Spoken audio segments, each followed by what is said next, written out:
Myths and conceptions. A lot of people fear AI, or not probably the fear, but the fear of learning something new. Oh, it's new. Oh, I don't really know. I'm not comfortable with that. So let's talk about some myths and conceptions. What's the easiest things that we can demyth of using AI? Yeah. Well, a lot of people like AI is going to steal my job. Yeah. Right? That's going to happen a little bit. There are certain jobs that it's just so darn good at doing it. It's going to eliminate that completely. But for the most people, it's not AI that's going to take their job. It's somebody who knows how to use AI that will. And as long as you've got that understanding and start to learn it yourself, you're protecting your job.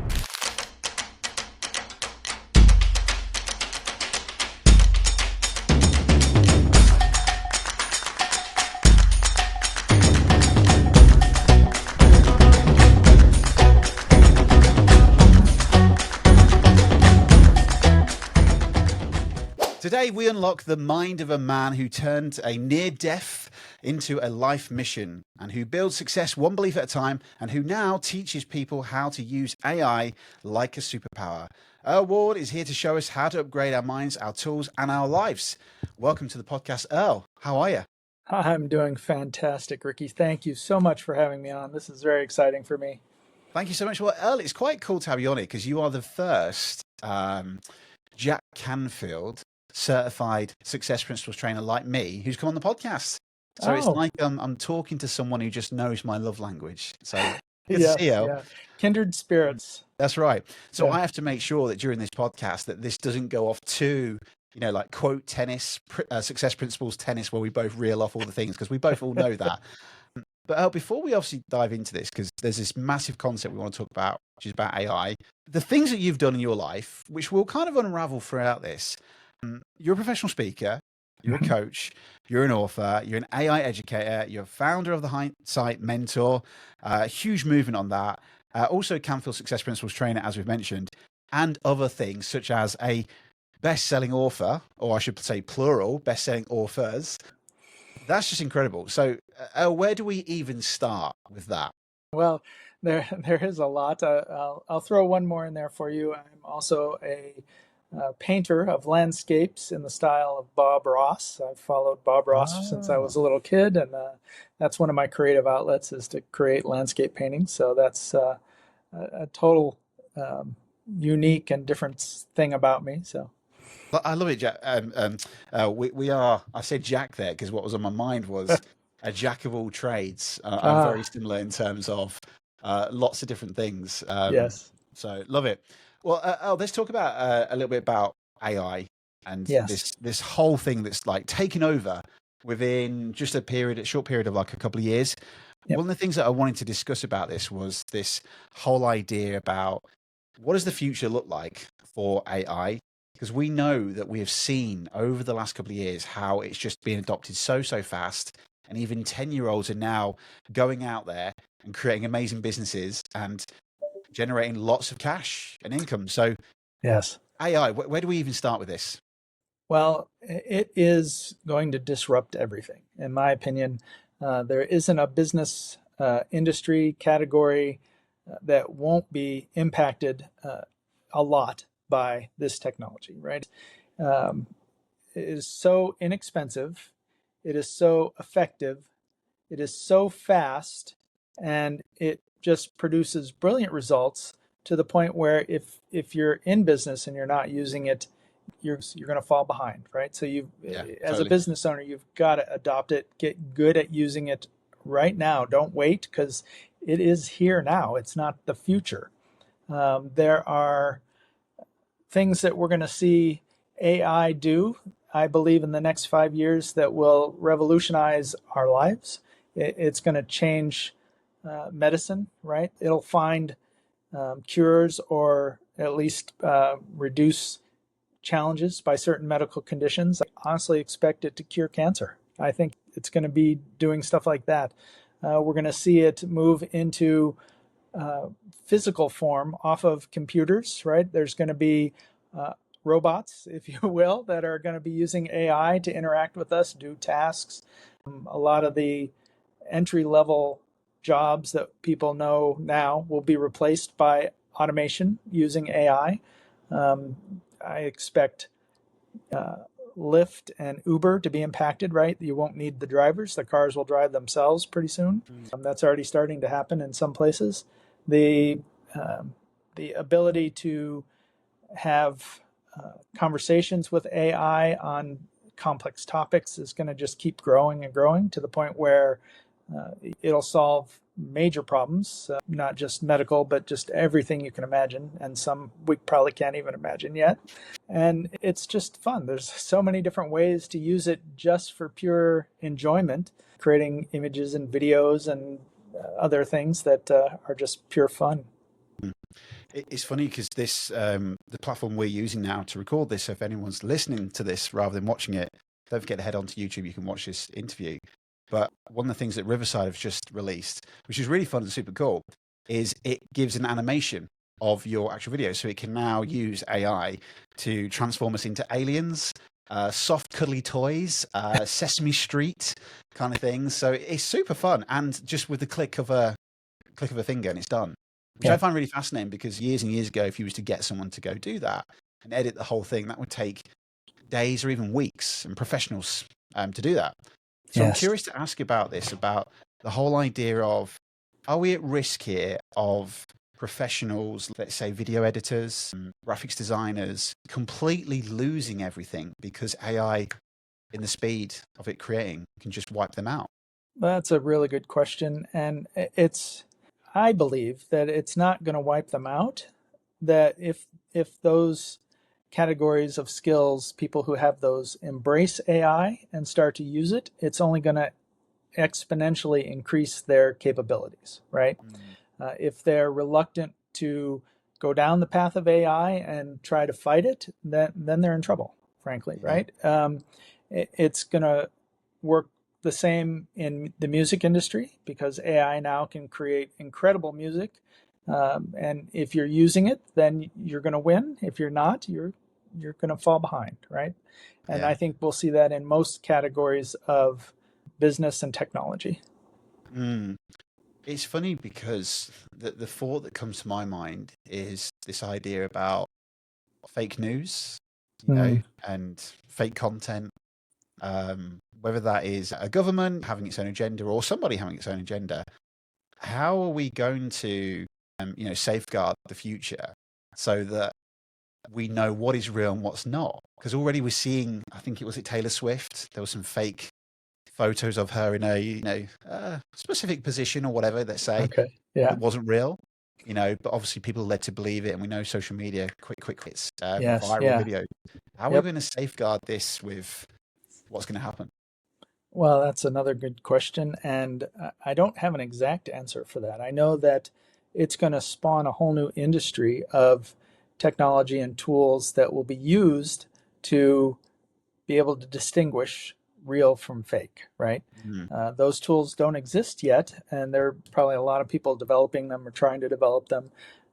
And like you said, it is going to be fairly easy to create content that is fake and looks real enough to believe. I know I'm a little bit guilty of that myself. I'm playing right now. I have a client that I'm working with one-on-one coaching with AI to create content for her keynote speeches.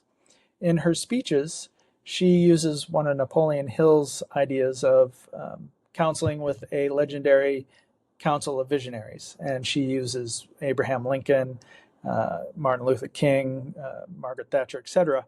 In her keynote, she was just kind of using a prop and explaining their answers, right? I'm working with her. I'm creating what they call deep fake videos of those personalities speaking now to her the answers to her questions so that people can literally see the person responding to her, and it's less imaginary. It's still right.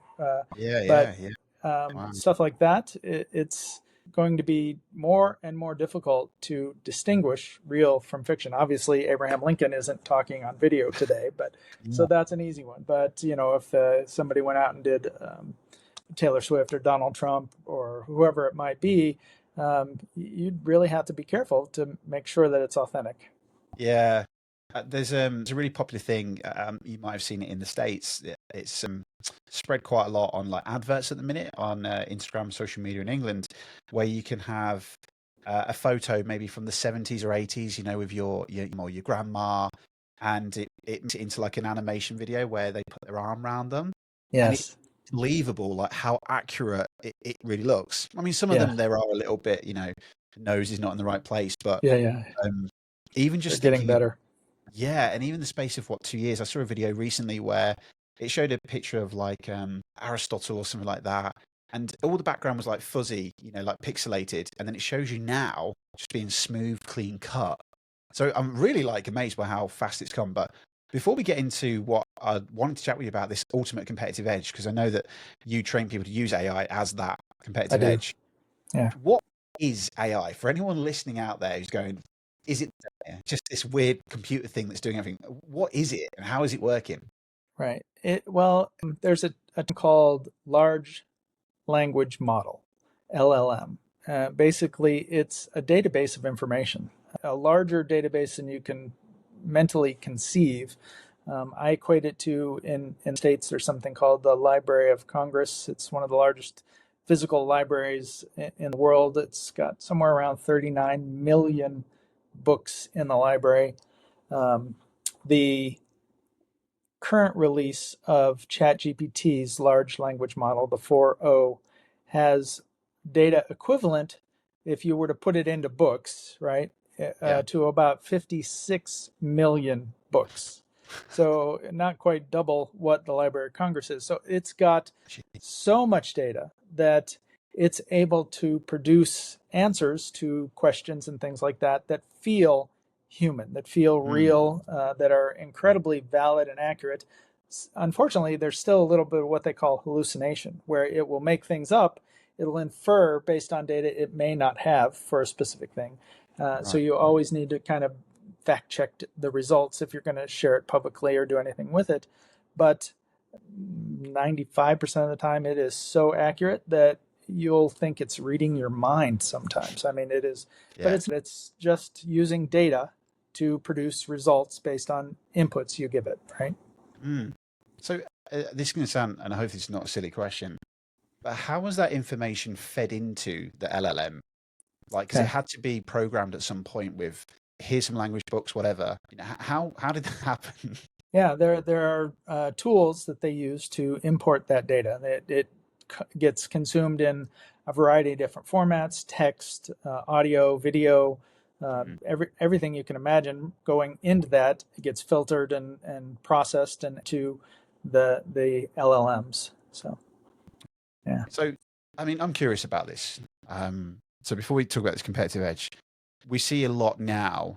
We were having this discussion recently in the team, in the Confident Club. We use our helpers generate copy and yep, ChatGPT and a few other things. yeah. Now it's got to a point where you can easily spot an AI written thing. Because I saw this recently where ChatGPT specifically likes to put dashes in. Um, Yes, so it's become quite apparent now. You can see easily if someone's generated something on ChatGPT. So the question I'm trying to think of is anyone, a business who's going to use AI, create this still authenticity? Because even now, if I scroll through LinkedIn in a second, I could see how many posts will be generated by AI. And I kind of lose a bit of trust there. And, yeah, I still want to read it, but I kind of think, oh, it's like a lazy way of doing it.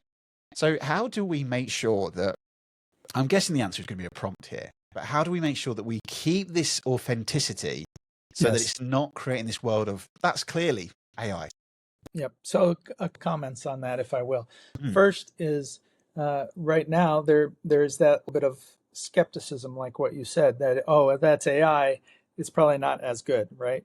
But in yeah, reality, the content is probably as good, maybe better than if I just writ out yeah, myself, right? yeah, So that kind of mentality of it's not as good will transform to the point where, oh, they didn't use AI. I probably don't want to read it, right? yeah, So that'll happen eventually. yeah, The second thing is, yes, prompts, right? There, one of the things that I share in my training class, the one that you've referenced, where I help people use yeah, AI as their competitive edge, is I teach how to train AI to know your language, your style, your voice, right? And so I've done this for me, and I've done this for many of my clients already. I have it learn the writing style, say, of Ricky. It'd be Ricky's writing style. And Yeah. then when you ask for content, you say, please give it to me in Ricky's style. And Okay. then it comes back. It doesn't sound like AI. It sounds like Ricky. And honestly, it does put some of those dashes in. So I just will do a text swap, right? Replace dash with comma, right? And that set up. It's funny because that is a meme right now. Dashes are the indicator. Yeah. Emojis I see a lot. It likes to put emojis in. Yeah. Yep. And I specifically might say, low, not a lot of emojis, none or few. And again, anything that I produce with it, I proofread myself, and I will remove emojis if there's too many. I'll replace those dashes with commas, things of that nature, before I share it publicly, right? So it sounds like a silly question, but it'd be check the prompts to make sure that you're getting the output you wanted, and train it in your voice so that you will reduce the amount of time that you need to look for those things and still have that authenticity run through it. Exactly. Yep. Okay. And I've created a specific agent, which is essentially just a very fancy prompt inside of ChatGPT that I've taught now 50 different writing styles. So I can literally say, write this in the style of Earl Waud, or I could say, write this in the style of Jack Canfield, or write this in the style of Edgar Allan Poe. The list, again, it's over 50 people now that I've essentially taught it their writing style, their voice, their tone, and I can now have it produce output in those styles with just one quick prompt change. That's interesting. So you could potentially produce a book in Edgar Allan Poe's style and just get it out there. Yes, 100%. So this might be a myth. Maybe you can help me out on this one, because this was something that, so if we do a podcast like this, Riverside already has AI on it that it generates fantastically the transcript for you. It generates subject titles that are SEO focused. It even generates magic clips of the key moments, which is great.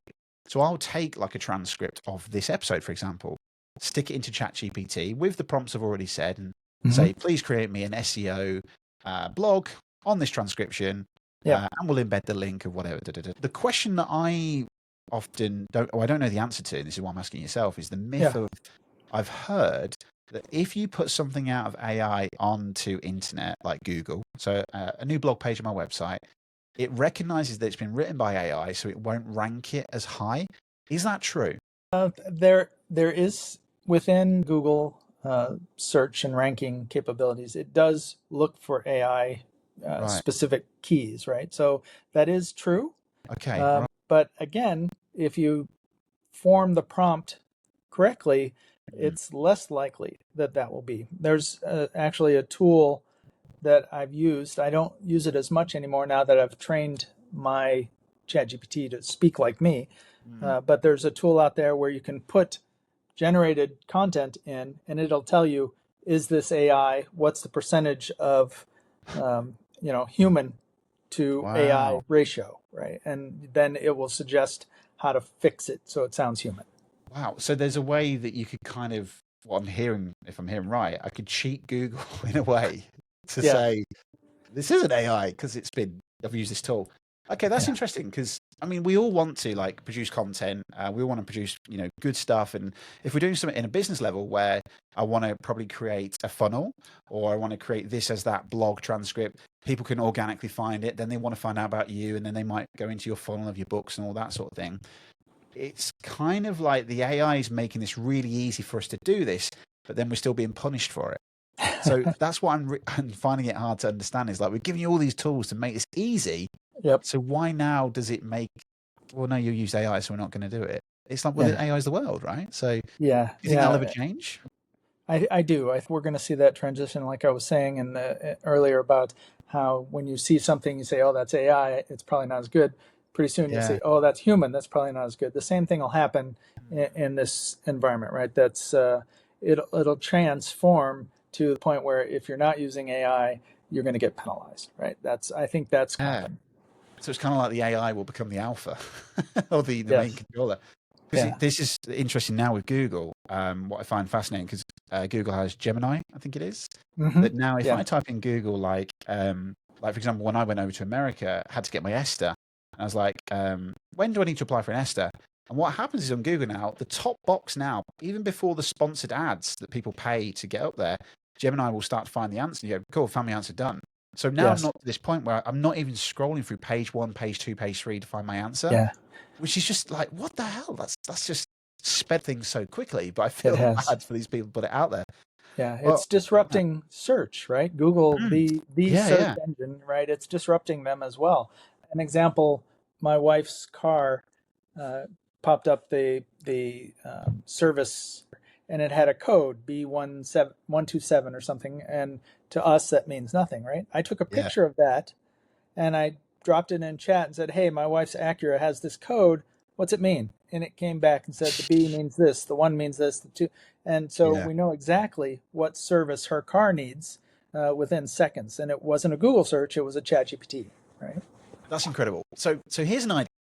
Is there a danger here, Earl, that we can become so absorbed into this and so reliant on this that if, like, one day it was to just shut down or something, we've kind of become like obsolete? Because wait, how am I going to find the answer to my wife's? You know, what I Mm-hmm. mean? It's like, how the hell is life going to continue where we still have resources around us? I Yeah. guess. Well, it's Yeah. it's an evolution, if you will. I mean, Yeah. for me, I know for a long time I got so reliant on Google, right? That if Google went away, I'd be like, I don't know, I don't know how to find where I'm going. Where's my Google Maps, right? Where's Yeah. what restaurant do I want to go to? I don't know which one's got good ratings. The whole, and without Yeah. that, I would probably lose my mind a little bit, honestly. If you go a little further back, the internet itself, right? Before Mm, the internet, true. Yeah. uh, we transformed where we really live without the internet, without streaming services. Now Yeah. and it's going to be the same with AI. We are on it, Yeah. and it will rock our world if it goes off for a while, right? Yeah. So it's particularly interesting this one. This was been having a lot about how do we stay ahead of the game. We don't want to fall back. We run a company which is presentation training and all Hmm. about beliefs. And we, as I mentioned earlier on, we help people to communicate with impact. And a Yes. lot of it's about beliefs because that drives a lot of those behaviors. And we don't teach like a single thing at PowerPoint, but we teach people how to really communicate, make impact. And we've even been discussing about, well, how are we going to start to onboard AI into our business? And you mentioned your friend who's using AI for like presentations and stuff. We still recognize that there's still that human element, that AI could write an amazing script, but the human still has to develop it. And I'm Yeah. wondering if like we're going to see this in the future where an AI avatar could deliver a presentation in such a way that that human element comes out, the vulnerability, the tears, the cryingness, just being a human. That's got to happen, I'm sure, in the future. Yeah. But it's like, how do we stay ahead of the game so we don't fall back? Because ChatGPT now, a lot of things I've been seeing is about how the over 40-year-olds are using these ChatGPT, but there's so many other tools that people are just not using. So how do we stay ahead of the game? The answer is you got to engage with it. You got to get good at using it so that you can augment what you're doing. You don't necessarily have to be replacing yourself, right? But you do have to leverage it because there frankly things that we haven't even thought of, ways to use it that will make us be able to do more, do it better, do it faster, do it cheaper than we can right now. And Yeah. uh, you got to get good at using it. That's why I teach everybody that I work with, use it every day, even if it's just for one thing simple. Get in there, play with it, get so comfortable with it that you become like you got to have it. Yeah, it reminds me of the Kubler, the change curve, where you implement a change in life, and then you get the depression part of it, and then eventually you come out the other side where you accept it. It feels like that curve has to be even shorter now because we've just got to accept it quicker and quicker because we Yes. really don't have the time to go through the depression side of it. We've just got to go, right, this is part of it now. We've just got to be more resilient because the time I take get used to a tool, the next tool would have been out and then I'm behind. So it's very Yeah. fast learning now, Yeah. Well, question then, Al, because obviously that whole thing about, you train people to use AI as their ultimate competitive edge. So how Yes. can AI help someone unlock their potential, not just their productivity? That's an important Sure. question for me. Excellent question. Thank you for asking that one. So the in my training that do 4 pillars right now. The first one is getting good with prompting. You got to know how to ask. You got to give it the guardrails. I mentioned so much data in there. If you don't know how to narrow that focus, you're going to get general responses. You want very tailored, specific, laser focused responses. So I teach how to do that. The next thing is the communications. There's one of the biggest superpowers of AI is its ability to craft communications in all forms. That's social media posts, that's books, that's scripts, whatever it might be, podcast, blogs, etc. It can help craft that communication in such a way. And I show people, like I said, I've got an agent now that's 50 different languages, if you will. And a side note on that, literally, I just got the idea. It actually can speak Klingon as well. I don't know if you're a Star Trek fan or not, but I asked it Wow. to turn something into Klingon, and sure enough, it did it. So, Wow. And that's accurate as well, I'm guessing. yeah, For the I Klingon don't speakers speak out there. Klingon that well, so Great. it looked accurate. Yeah. But I have used it to translate things into Spanish, French, Russian, Chinese, and I've asked native speakers of those languages, and they said it's spot on. So, Wow. yeah, and I have a tool that I use that creates audio as well. I took something I wrote in English, ChatGPT translated it into those 4 different languages. I put those translated into this audio generator that I've trained it with my voice, and it spit out a recording of that speaking that language that's so much like me that my own family couldn't tell it wasn't me.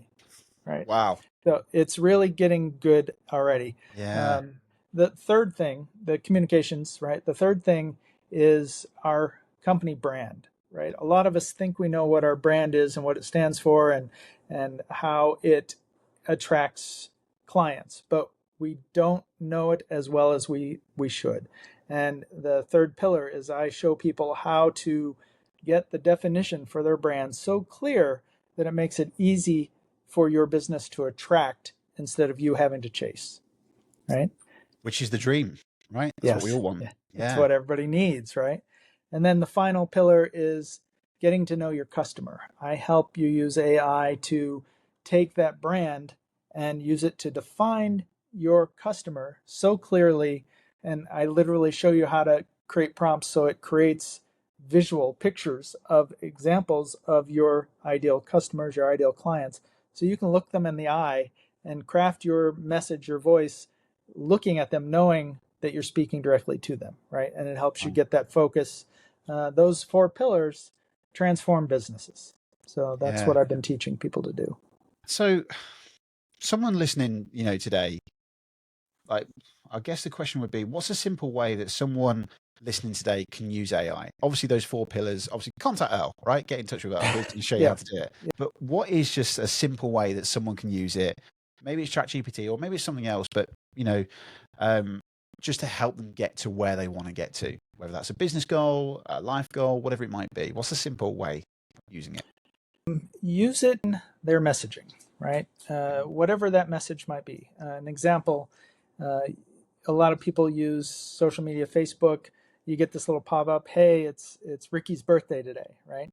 Yeah. And you click, and then there's this little thing, happy birthday, Ricky. You hit send, and boom, it's on their wall.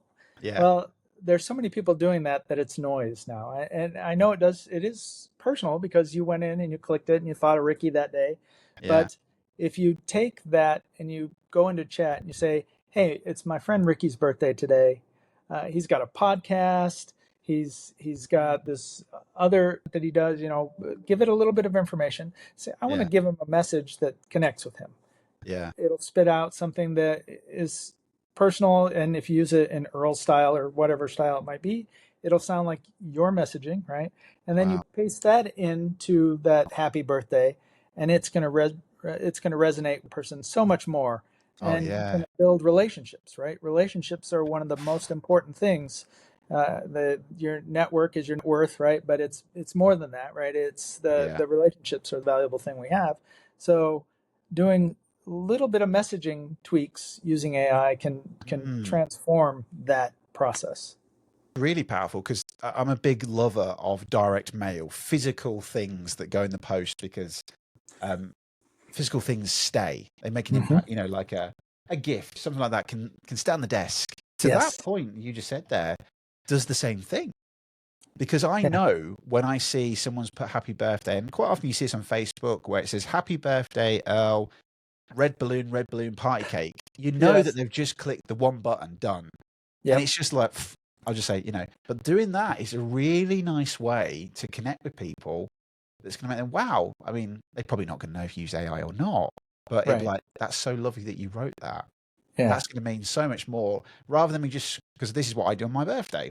I always have this thing every single year, a goal. Can I get more than 100?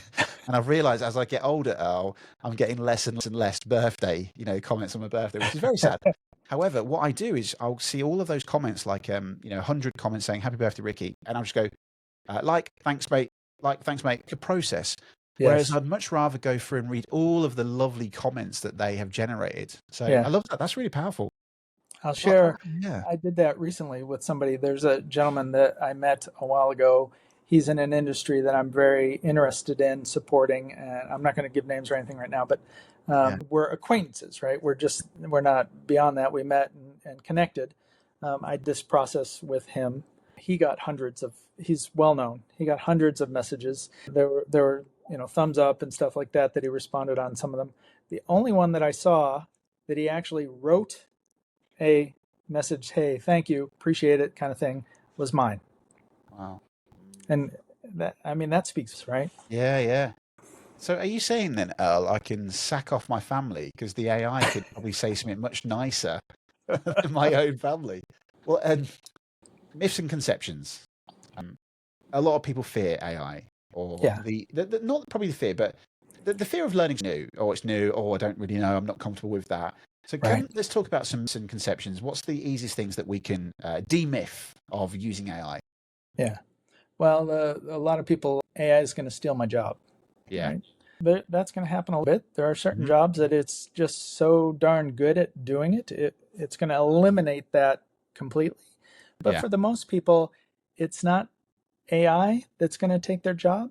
It's somebody who knows how to use AI that will, right? And as long as you've got that understanding and start to learn it yourself, you're protecting your job, you're protecting your future, your income, your livelihood. If you say no, I'm afraid of it, you're putting yourself at risk. Yeah. Okay. So I'm really curious about this because it's something that I'm using daily, all the time, and ChatGPT is my go-to. But I'd love to know what tools you use day in, day out. Yep. Is it ChatGPT? Is it something else? And why are you using these? Yeah. So for me, it's a long list. I've been using AI for quite a while. I helped co-found a company a while ago that used AI and other models to stock prices. So I had about 2 years of deep in the trenches working with AI as kind of lessons that most people won't ever have, right? So that's kind of how I got my foundation. So I've been using AI for more than 5 years. I've got a list of probably 25 tools that I use regularly. Yeah. ChatGPT is top of the list, and I think that is for most people. I heard recently they get somewhere 40 million queries a day to ChatGPT. The next is like a couple of million, right? So it's a big difference. Another tool that is very much like that I use is Claude. Claude AI. I've found if you're writing fiction, it is much better at generating relatable, real, involving fiction. Claude AI is my fiction go-to. If I'm doing research type work, I use a tool called Perplexity. Okay. ChatGPT is kind of caught up to that one, so I haven't switched to that back and forth as much, but a lot of people still think it's better for research type relating. It does. It provides good references and links that you can use, in your final result. So those are probably the three most used tools. There's a tool called Suno AI that I use to create music. And again, this Oh, goes back to another thing that I do for people. And instead of just sending that little birthday message, I'll take that information I know about them, drop it into Suno, and create a song I that think I is. remember you playing this for me when we was I on a have call played. together. Yeah. Yeah, yeah, I've played that. I use that when I do my trainings. You know how you have a little bit of time before the training starts. I have Yeah. AI music playing in the background so that as people come into the into the webinar trainings, that it's not boring. It's got something Oh, going on. And the birthday songs land well. I've had people respond, say, "This is the best present I got all year. You brought me yeah. to tears." I mean, it's impactful, right? So Oh. Suno is a powerful little tool. So is that Um, SUNO? SUNO? SUNO, yeah, .ai. You've just given me a fantastic idea. You probably Yep. already do this, so apologies if I'm saying how to suck eggs. And maybe this is a first for us before this gets published.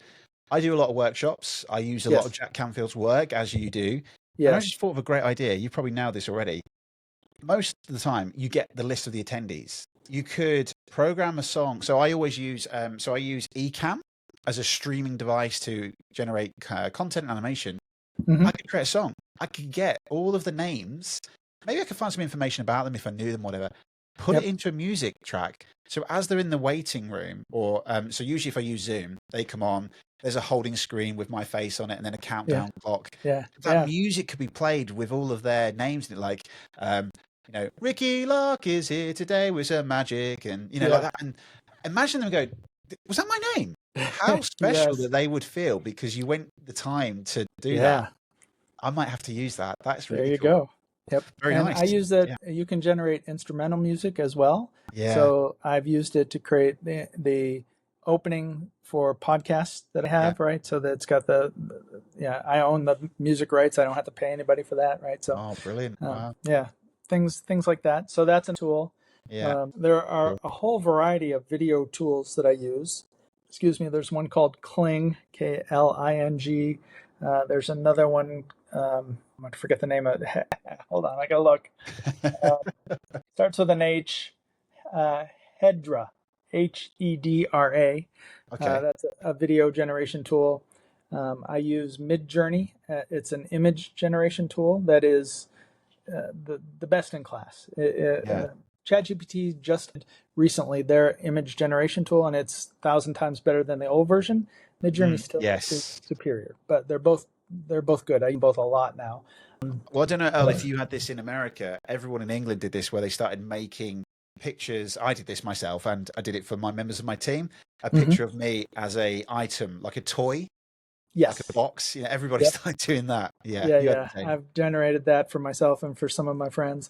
I Yeah. also did the whole Lego where I've got about 15 different versions of Lego Earl in iconic movies. So like there's Lego Earl being chased by a dinosaur for Jurassic Park. There's Brilliant. Lego Earl swinging on a lamp post in the rain with an umbrella singing in the rain. Right? So you get the idea. A whole bunch of those I created. I've just started doing the baby. Right? Have you seen the baby Yeah. ones? Right? As I have my intro to one of my speeches on stage, I'm now doing as a baby, right? So Nice. yeah, it's Cool. just That's ridiculous cool. stuff like that. So Wow. on my website, and I think you'll probably share the link, thehindsightmentor.com, I have a resources tab menu, and in there, all the different things that I use regularly are linked, so it's very easy to find them.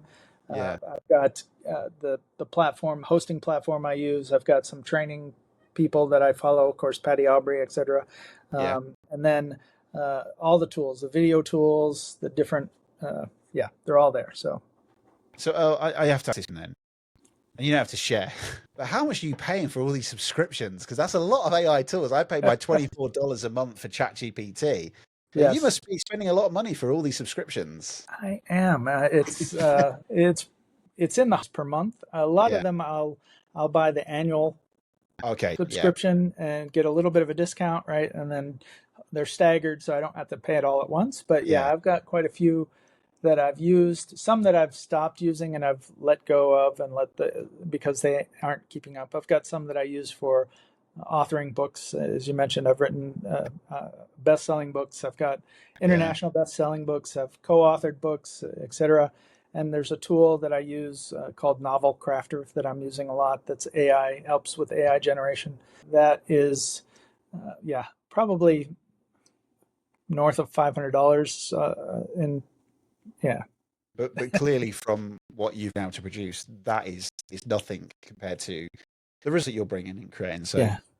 as a segue then for that, because I know that particularly interested about the writing of the books, and you're helping people to author their own books using AI. So I tell us a little bit am. about that. Yeah. Yep. So I have a program called the Hindsight Author Accelerator Program. I help people in whatever phase of their book writing journey they are in. I can help them move it forward. I've helped people who I've wanted to write a book for 20 years. I don't really know where to start. Go from that to published and having their book, available on Amazon, using it as their credibility piece. I've helped all the way at the other end of the scale. Right now, I'm working with Robert Allen. He's written his own book, everything, and it's a phenomenal book on how to write a bestseller, which is appropriate. Yeah. It's launching today, and I've been helping him market it, right? So I've got Wow. a lot of people who are helping it go to number one. It's already up. This morning it was at number 8 overall in his category on Amazon, which is huge. And then everywhere in between, right? If somebody's got, I've got pages of pages. I format and translate that into good prose to put in a book. I help them format it. I'll help them design the cover, come up with title and subtitle, because that is one of the most important pieces. The cover, the title, and the subtitle, they've got to be spot on or you're not going to Yeah. get any traction. So I help with that. I help them go on to Amazon and do all the work with self-publishing, coming up with keywords and search engine Wow. categories, all of that. And then I've got methods that I use to help them promote it to ideally go to number one in their categories. So I do all the things from idea all the way to bestseller. We might have to have a chat because on my vision board is a book. So as you know, TEDx coming out soon. So we might have to have a Yes. chat, Al. That's great. Well, to wrap this up, because there was loads of things I want to talk to you about as well, but I've Yeah. been so engrossed into this conversation because your life is just incredible, and you've had so many things happen. Software engineer turned to this personal growth, and now speaker, training AI, and lots of different things. So we might have to come back on the podcast to talk about that as well. But I'd Yes. love to wrap this up by saying, what's like one thing you want the listeners or watchers of this video to go away and think about or do based on our conversation? Oh gosh, one thing. Or you can have two if you want. Well, I'll be nice. You can have two yeah. if you want. That would be to embrace it. Don't be afraid of it. Know that it's not here to take over your life or replace you. It's here to augment you, to make you better, to be able to do things faster, quicker, cheaper. It can be if you let it. And remember, it doesn't have to be all about business. It certainly is the competitive in business. Without it, you're not going to have this that you will with it, in my opinion.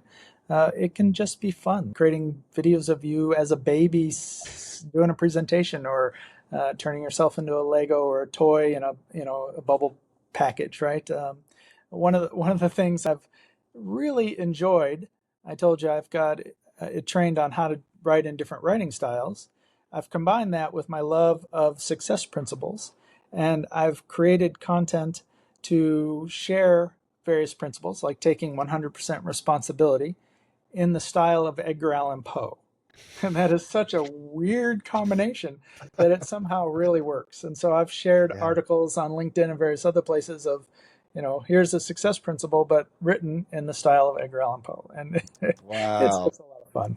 I'm curious to ask, have you done it in Napoleon Hill? Because I know that was a big book in your life, transformed Yes, you. Have you done it in Napoleon Hill's voice at I, all? I have. Ah, And I mentioned my friend doing the keynotes. One of her visionary council members is Napoleon Hill. So I've wow. also created videos of him speaking answers to her in his voice. And it's pretty darn cool. That is cool. That is cool. Well, oh, thank you so much for coming on.